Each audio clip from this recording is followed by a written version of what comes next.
Madame Sorcestress, famous clairvoyant, had a bad cold. Nevertheless, is known to be the wisest woman in Europe, with a wicked pack of cards. Here, said she, is your card. The drowned Phoenician sailor.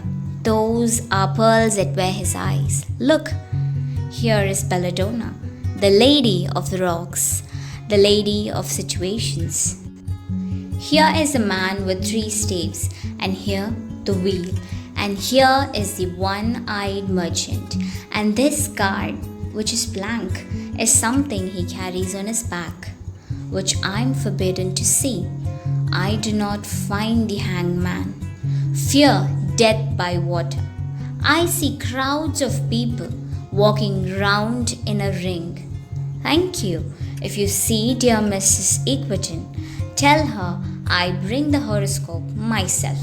One must be so careful these days.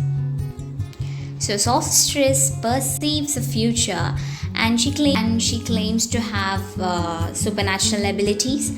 She also tells about Belladonna, who has become situational as now she is in Wasteland.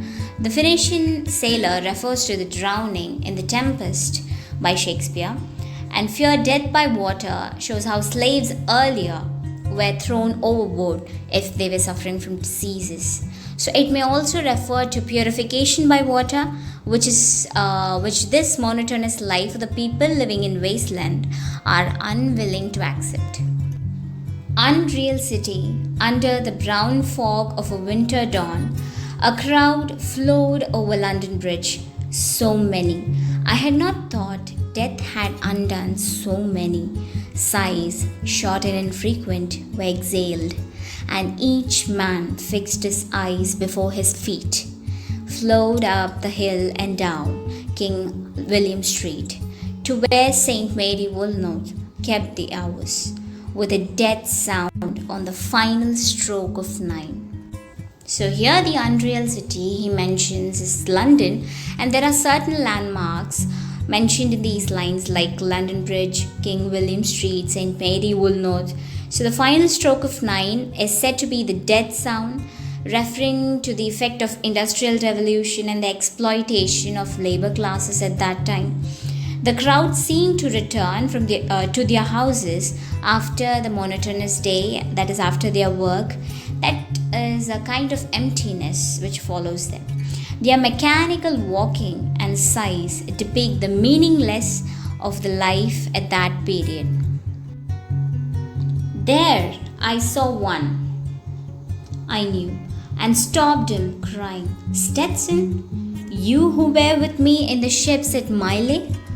That corpse you planted last year in your garden, has it begun to sprout? Will it bloom this year?